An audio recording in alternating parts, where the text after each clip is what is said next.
Chemistry के अंदर आपको कुछ नहीं समझ में आता है, ऐसे यूनिट्स वैसे तो हम कंप्लीटली पढ़ाएंगे आपको, लेकिन जो टॉपिक है कि आपको कंफ्यूजन हो रहा है, पढ़ने में बहुत ज़्यादा प्रॉब्लम आ रही है, याद नहीं कर पा रहे हो, तो कमेंट में मैसेज कर देना बच्चों।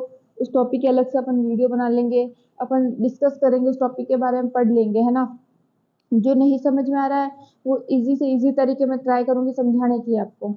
देखो बच्चों, पारितंत्र के बारे में अगर मैं बात करूँ ना, तो पारितंत्र क्या होता है कि अपने आसपास आपने इतने जीव जंतु देखे हैं, बहुत सारे जीव जंतु देखे हैं। कुछ बच्चे ऐसे भी हैं जो मांस भी खाते हैं, कुछ नहीं भी खाते हैं, जो मेरे साथ जुड़े हुए हैं, है ना। तो काफी लोग आपने देखे हैं, कुछ मांस खाते हैं, कुछ शाकाहारी है ना, कुछ सर्वहारी है। तो ये सब जैविक, ये सब है ना पारितंत्र के अंदर आते हैं।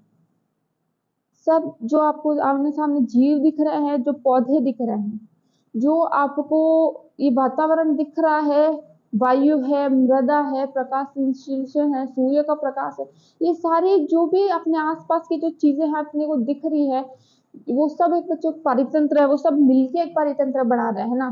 अब ये मत सोचना कि पारितंत्र का मतलब क्या होता है, क्योंकि पारितंत्र जीव, पेड़ पौधे, अपने आसपास सूक्ष्म जीव से लेके वातावरण तक जितनी भी चीजें हैं, वायु भी हो गई, बहुत सारे जो आसपास तत्व है वो हो गए, ये सब मिलके बच्चों अपना एक पारितंत्र बना रहे, एक तंत्र बना रहे हैं। उसी तंत्र को पारितंत्र या पारिस्थितिकी तंत्र कहते हैं। मतलब ये इस पारितंत्र के अंदर क्या होता है बच्चों, सब एक दूसरे के बिना अधूरे हैं। मतलब जीव जीव वातावरण के बिना अधूरा है, जीव पेड़ पौधों के बिना अधूरा है, पेड़ पौधे प्रकाश के बिना अधूरे हैं, है ना। प्रकाश के बिना वो अपना खाना नहीं बना पाएंगे, तो वो जी नहीं पाएंगे। तो सब एक दूसरे के ऊपर डिपेंड है, कोई किस चीज के ऊपर डिपेंड है, कोई किस जीव के ऊपर डिपेंड है, कोई सब एक दूसरे के ऊपर डिपेंड है। और जो ये तंत्र मिलकर तंत्र बना है इन सभी से मिलकर, उसी को बच्चों पारितंत्र या पारिस्थितिकी तंत्र कहा जाता है। ठीक है, तो देखो बच्चों, आपके सामने एक सारणी, छोटी सी सारणी बनाई है मैंने, ताकि आपको इजी वे में समझा सकूं। बच्चों, आपको ये पारितंत्र जो दिख रहा है वो है ना दो चीजों से मिलकर बना है, जैविक घटक। इस पूरे पारितंत्र के अंदर जितने भी जीव, जितनी भी चीजें हैं, इनको मैंने दो भागों में डिवाइड किया है। जितनी भी वायु हो गई, मृदा हो गई, जंतु हो गए, पेड़ पौधे हो गए, सूक्ष्म जीव हो गए, ये सारी चीजें ना, इनको दो भागों में डिवाइड किया है। ठीक है, दो भागों में कौन कौन से दो घटक हो गए इनके, एक तो जैविक घटक, जैविक घटक, और एक अजैविक घटक। ठीक है, दो घटक हो गए बच्चों। फिर देखो, इन दोनों घटकों से मिलकर जो एक तंत्र बना, उसको बच्चों पारितंत्र नाम दिया अपन ने।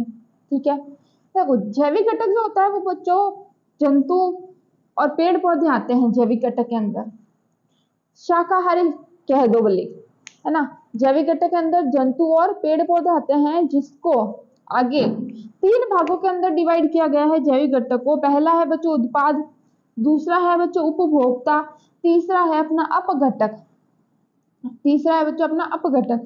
देखो उत्पाद क्या होता है, उत्पाद के अंदर जो पेड़ पौधे आते हैं, जो अपना भोजन स्वयं बनाते हैं, किसी और के ऊपर डिपेंड नहीं रहते। पेड़ पौधे किसी के ऊपर डिपेंड नहीं रहते, पेड़ पौधे अपना भोजन स्वयं बनाते हैं, अपनी पेड़ पौधे जो होते हैं वो अपना भोजन स्वयं बनाते हैं। ठीक है, तो वो उत्पादक के अंदर आ गया, और सबसे प्रथम उत्पादक माना जाता है इनको।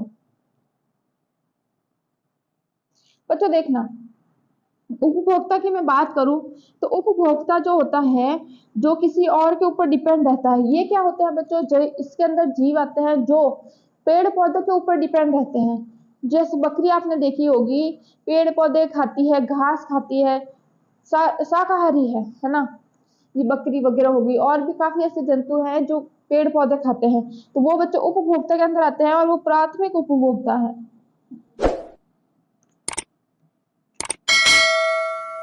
ये जो उत्पादक है, ये जो उत्पादक है जिसके अंदर पेड़ पौधे आते हैं, उपभोक्ता इनके ऊपर डिपेंड रहते हैं, है ना। और उपभोक्ता में सबसे प्रथम आता है बच्चों प्राथमिक, जो होते हैं सर्वहारी, जो घास वगैरह खाने वाले। द्वितीय क्या हो गए बच्चों, वे जीव जो पेड़ पौधों को द्वितीय के अंदर आता है बच्चों सर्वहारी जीव। पर प्राथमिक के अंदर तो उपभोक्ता पेड़ पौधे वगैरह हो गए। द्वितीय के अंदर क्या होता है बच्चों, वे जैसे बकरी वगैरह है, ये सब जो पेड़ पौधों को खाते हैं, घास वगैरह खा रही है, वो प्राथमिक के अंदर आती है। फिर बच्चों तृतीय की मैं बात करूं, तृतीय की मैं बात करूं, ये ऐसे जीव जंतु होते हैं जो जीवों को खाते हैं।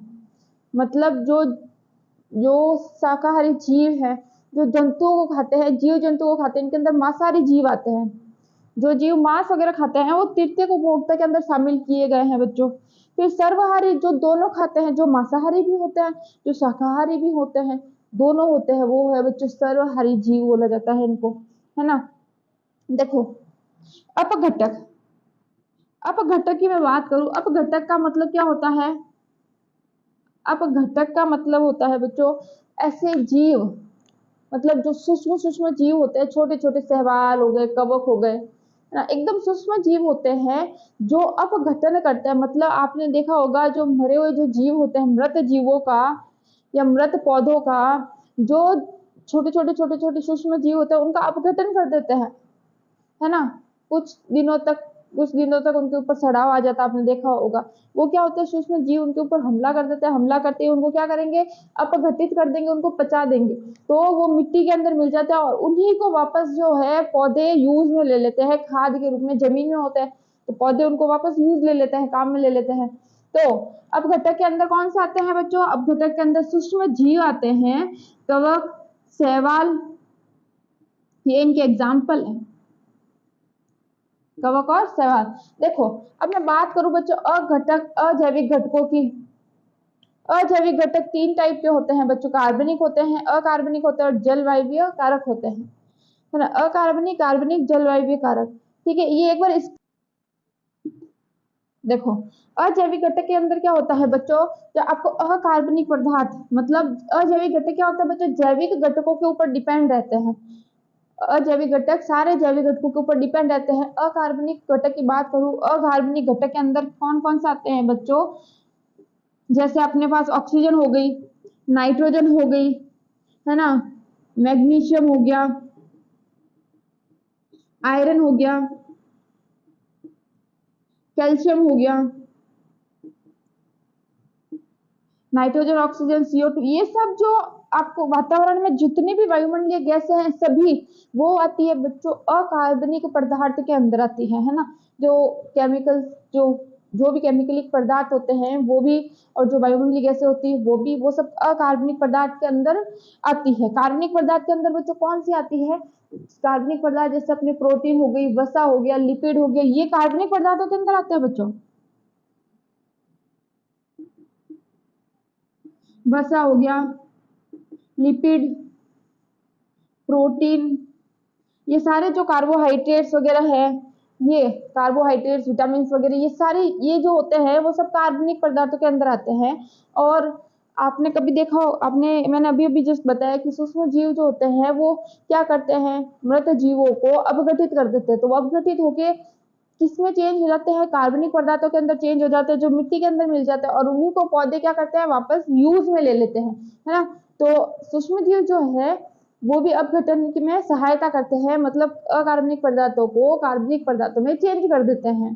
फिर देखो बच्चों जलवायवीय कारक, जलवायवीय कारक जो होते हैं जैसे ताप हो गई, ताप हो गया, हवा हो गया, पानी हो गया, ये सब जलवायवीय कारक के अंदर आते हैं, है ना। सूर्य का प्रकाश हो गया, वायु बच्चों, ताप, जल, सूर्य का प्रकाश,